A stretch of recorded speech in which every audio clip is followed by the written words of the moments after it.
Mini পিসির কথাটা সামনে আসলেই আমাদের চোখের সামনে ভাসে কেউ হয়তো খুব লাইট কাজের জন্য এটা ইউজ করছে। বিশেষ করে অফিসগুলোতে এই ফর্ম ফ্যাক্টরের পিসিগুলো সবচেয়ে বেশি ব্যবহার হয়। সবাই দেখা যায় ব্রাউজিং, অফিস টুলস আর টুকটাক গ্রাফিক্সের জন্য ইউজ করে থাকে।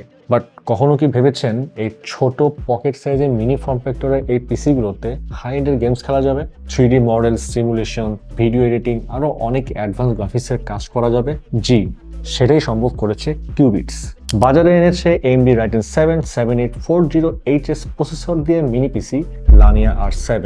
যারা টুকটাক খবর রাখেন সবাই জানেন রাইজেনের মোবাইল সেগমেন্টের প্রসেসর কতটা পাওয়ারফুল। গেমিং এর জন্য খুবই ideal. Max turbo speed 5.1 GHz, 8 core 16 threads, powerful integrated graphics AMD Radeon 780M। আজকের আলোচনাটা গেমিং নিয়েই। এই মিনি পিসি কতটা পাওয়ারফুল তা দেখার জন্য আমি আমার most favourite games Marvel Spiderman Miles morals খেলে দেখবো। আর এই গেমসটি খেলার জন্য মিনিমাম রিকোয়ারমেন্টস হচ্ছে প্রসেসর হিসেবে Intel Core i3 4160 3.6 GHz or AMD equivalent, RAM হিসেবে প্রয়োজন হবে 8GB র্যাম, গ্রাফিক্স কার্ড হিসেবে প্রয়োজন হবে NVIDIA GTX 950 or AMD Radeon RX 470 যেটা অবশ্যই 2GB, আর স্টোরেজ হিসেবে প্রয়োজন হবে 75GB। আর লানিয়া R7 এই মিনি পিসির প্রসেসর স্পেক্স তো আমি বললাম, আর মেমোরি হিসেবে নিচ্ছি 32GB DDR5 5600 MHz র্যাম, আর স্টোরেজ হিসেবে 1TB western digital M.2 NVMe Gen 4 SSD। এবার দেখব কেমন উড়াধুরা গেমস খেলা যায় এই মিনি পিসিতে। Let's go.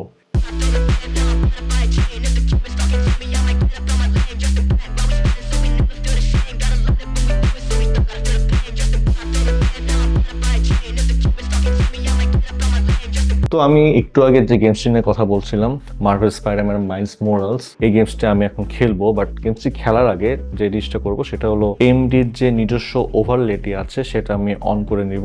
এই যে দেখতে পাচ্ছেন এখানে ওভারলেটি, আমরা যখন গেম প্লে করবো তখন এখানে ওরা টোটাল FPS, ফ্রেম টাইম, তারপর সবকিছু আমাকে শো করবে। আর আরেকটা জিনিস অন করে নেব সেটা হলো HW ইনফো। তাহলে আমি আমার যে গেমস খেলার টাইমে যে টেম্পারেচার, তারপর কত CPU ইউটিলাইজ করেছে সবকিছু আমরা এখানে দেখতে পারবো। আমি আগে বলেছি যে এই ডিভাইসে আমি ইউজ করেছি হলো 32GB র্যাম, আর 32GB র্যাম দিয়ে আমরা অবশ্যই একটা ভালো এক্সপিরিয়েন্স পাবো এই গেমস খেলার টাইমে। তো আমি বাকি কথাগুলো আমি গেমস খেলার মধ্যে আমি আলোচনা করবো আপনাদের সাথে। তো গেমসটি আমি স্টার্ট করবো।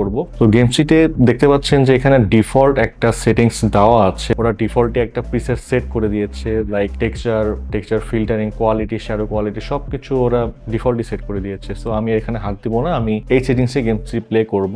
তো আরেকটি কথা যেটা সবাই আমাকে বলে যে একটা গেমিং এর জন্য DDR4 8GB অথবা 16GB র্যাম হলেই যথেষ্ট। বাট আমি সাজেস্ট করব যে ভালো গেমিং এর জন্য অবশ্যই DDR5 4800 অথবা এর অ্যাবোভ, মানে 4800 অথবা 5600 MHz র্যাম আপনারা ইউজ করবেন, তাহলে অবশ্যই আপনি অনেক ভালো পারফরমেন্স পাবেন। আর অবশ্যই এরকম টাইপের গেমস খেলতে গেলে আপনার ডেডিকেটেড জিপি ইউজ করতে হবে, লাইক RTX অথবা AMD RX এর যে কোনো ধরনের ডেডিকেটেড জিপিইউ যেগুলো রয়েছে সেগুলো আমরা ইউজ করতে হবে এই গেমস খেলার জন্য। তো আমরা গেমস স্টার্ট করে দিব। আর সেটিংস আপনাদের অলরেডি দেখিয়ে নিয়েছি, একদম মিনিমাল একটা সেটিংস। তো আমরা এই সেটিংসটি স্টার্ট করব। তো এখানে আপনারা দেখতে পাচ্ছেন যে FPS লোডিং স্ক্রিনে FPS, তারপর অলরেডি গেমসটি স্টার্ট হয়ে গিয়েছে। তো আমরা এখন যে মেইন কনসেপ্ট সেটাতে চলে গিয়েছি। তো এখন পর্যন্ত 30, 40 প্লাস 50তে উঠে গিয়েছে। তো দেখি কত FPS আমরা পাই শেষ পর্যন্ত।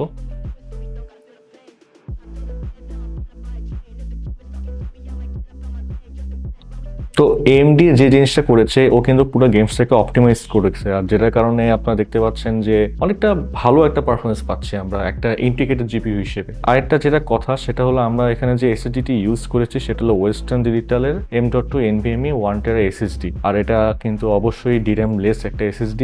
আর আমার একটা কথা যে DRAM সহ যে SSD গুলো আছে সেটা কিন্তু আপনি ইউজ করলে গেমিং এর জন্য খুব ভালো একটা পারফরমেন্স আপনি পাবেন। যেমন এখানে আপনি দেখতে পাচ্ছেন যে আমার এই ফাইটিং সিনগুলোতে মোটামুটি না, একদম খুব ভালো পারফরমেন্স পাচ্ছি। 75, 60 প্লাস এরকম আমি পারফরমেন্স পাচ্ছি, যেটা অবশ্যই খুবই বেস্ট একটা পারফরমেন্স এই ইন্ডিকেটেড জিপিইউর জন্য। আর 32GB র্যাম হওয়ার কারণে আমি খুব স্মুথ একটা এক্সপিরিয়েন্স পাচ্ছি, কোনো ল্যাগ পাচ্ছি না, কোনো ফ্রেম ড্রপ নাই গেমসের মধ্যে। আর গেমিং এর জন্য আপনি মিনি পিসি কেন ইউজ করবেন সেটা অ্যান্সার হচ্ছে যে একটা বাল্কি ডেস্কটপ পিসি আপনি ইউজ করতে গেলে এখানে অনেক পাওয়ারের একটা ব্যাপার রয়েছে, লাইক 550 অথবা 400 এরকম পরিমাণে আপনার পাওয়ার কনজিউম করে। আর এই যে দেখতে পাচ্ছেন যে মিনি পিসিতে আমি গেমসটি খেলছি, এটাতে কিন্তু অ্যারাউন্ড আপনার 90 থেকে 120 ওয়াট পাওয়ার কনজিউম করবে, যেটা অবশ্যই খুবই মিনিমাল এবং খুবই পাওয়ার সেভিং। সো আমি অবশ্যই সাজেস্ট করবো যে গেমিং এর জন্য আপনারা মিনি পিসিটি ইউজ করেন। অ্যান্ড আরেকটি মেজর ফ্যাক্ট হচ্ছে যে এই মিনি পিসির মধ্যে রয়েছে থান্ডারবোল্ট টাইপ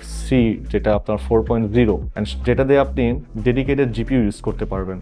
অবশ্যই সেটা RTX সিরিজ অথবা AMD Radeon RX এর সিরিজ, যেটা আপনি ফার্স্টেই বলে দিলাম, যে কোনো ডেডিকেটেড জিপিইউ আপনি ইউজ করে গেম প্লে করতে পারবেন এবং আরো ভালো। মানে এখন তো আমরা মিনিমাল সেটিংসে খেলছি, বাট তখন কিন্তু আপনি আরো হাই সেটিংসে খেলতে পারবেন। বাট মোবাইল সেগমেন্টে প্রসেসর হওয়ার কারণে যেটা হচ্ছে, আপনি কিন্তু RTX এর অথবা RX এর একদম অরিজিনাল পারফরমেন্সটা পাবেন না, জেনুইন পারফরমেন্স পাবেন না, বাট ডিসেন্ট একটা পারফরমেন্স পাবেন।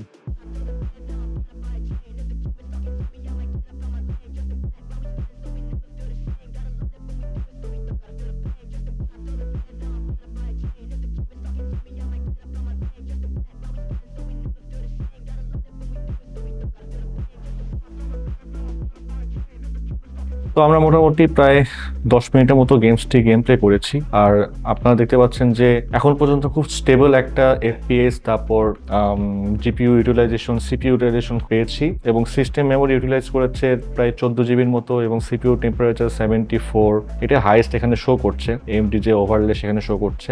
CPU ইউটিলাইজেশন 26, 31 এরকম আপ ডাউনের মধ্যেই রয়েছে। আর মোটামুটি GPU পাওয়ার কনজিউম করেছে 54 ওয়াট পর্যন্ত। তো সবকিছু খুব সুন্দর একটা পারফরমেন্স আমি দেখছি এখানে। তো আমরা এখন HW ইনফোতে দেখবো যে আমাদের যে অরিজিনাল যে GPU টেম্পারেচার, CPU টেম্পারেচার কেমন আসছে সেটা দেখবো। তো এখানে আপনারা দেখতে পাচ্ছেন যে গেমসটি আমি যখন খেলছিলাম তখন এখানে ম্যাক্সিমাম যে টেম্পারেচার ছিল সেটা হলো 78 ডিগ্রি এবং এখানে ম্যাক্সিমাম পাওয়ার কনজিউম করেছে 62.833 ওয়াট। দ্যাট মিনস 65 ওয়াটেরও অনেক নিচে। তো এখানে আমরা ম্যাক্সিমাম ক্লক স্পিড দেখতে পাচ্ছি 4816.3 মেগাহার্টজ, অর্থাৎ 4.8 গিগাহার্টজ প্রায়। তো ওভারঅল আমি যেটা দেখছি যে খুবই ডিসেন্ট একটা পারফরমেন্স আমি পেয়েছি গেমসটি খেলার সময়। তো এই ছিল আমার এক্সপিরিয়েন্স। পাশাপাশি আমরা একটা ওভারভিউ দেখে দিলাম লানিয়া R7 এই মিনি পিসি কেমন পারফরমেন্স দেয়, কতটা স্ট্রেস দিতে পারে, কতটুকু হিট জেনারেট করে এবং কোনো থার্মাল থ্রটলিং হয় কিনা। আর আপনি যদি আমার মতো এভাবে গেমস খেলে রিয়েল টাইম এক্সপিরিয়েন্স নিয়ে আপনার বাইং ডিসিশন নিতে চান, তাহলে চলে আসতে পারেন আমাদের এক্সপিরিয়েন্স সেন্টারে। যতক্ষণ ইচ্ছা ততক্ষণ আপনার পছন্দের সব ধরনের গেমস খেলুন। আমাদের location Mirpur shopping centre, level 11, Mirpur 2, Dhaka. এই আনলিমিটেড টেস্টিং এক্সপিরিয়েন্স নিতে আসলেই পেয়ে যাবেন গিফট কার্ড। আর এই গিফট কার্ড দিয়ে 3 মাসের মধ্যে ডিভাইস পারচেস করলে পেয়ে যাবেন আকর্ষণীয় ডিসকাউন্ট অফার। আর এই গিফট কার্ড কিন্তু যে কেউ ইউজ করতে পারবে। এখন আসি বাজেট। এই কম্প্যাক্ট মিনি পিসি প্রায় শুরু হচ্ছে মাত্র 57,999 টাকায়। এই বাজেটে আপনি পাচ্ছেন 8GB র্যাম, 500GB SSD, বাকি সব স্পেক সেম থাকবে। অ্যান্ড র্যাম SSD দিয়েই মূলত ভেরিয়েন্টগুলো করা হয়েছে। লানিয়া R7 এর 3টি ভেরিয়েন্ট এখন অ্যাভেলেবল আছে। চেক করতে ভিজিট করুন qubits.io। আর এই মিনি পিসি আপনি পারচেস করলেই পাচ্ছেন দেশ সেরা আফটার সেলস অফার। বাংলাদেশে প্রথম আমরা দিচ্ছি লাইফ টাইম সার্ভিসিং ওয়ারেন্টি, অর্থাৎ আপনি যতদিন কিউবিটস এর এই মিনি পিসি ইউজ করবেন ততদিন কিউবিটস দিবে ফ্রি সার্ভিসিং অফার। আরও থাকছে যে কোনো পার্টসের উপর 3 বছরের ব্র্যান্ড ওয়ারেন্টি। মিনি পিসি পারচেস করার পর 45 দিনের রিপ্লেসমেন্ট গ্যারেন্টি থাকছে। 7 দিনের মধ্যে যদি কোনো ইস্যু ফেস করেন থাকছে ফুল রিফান্ডের সুযোগ। তাহলে আজ যাচ্ছি, দেখা হবে পরের কোনো ভিডিওতে নতুন কোনো পপুলার গেমস নিয়ে।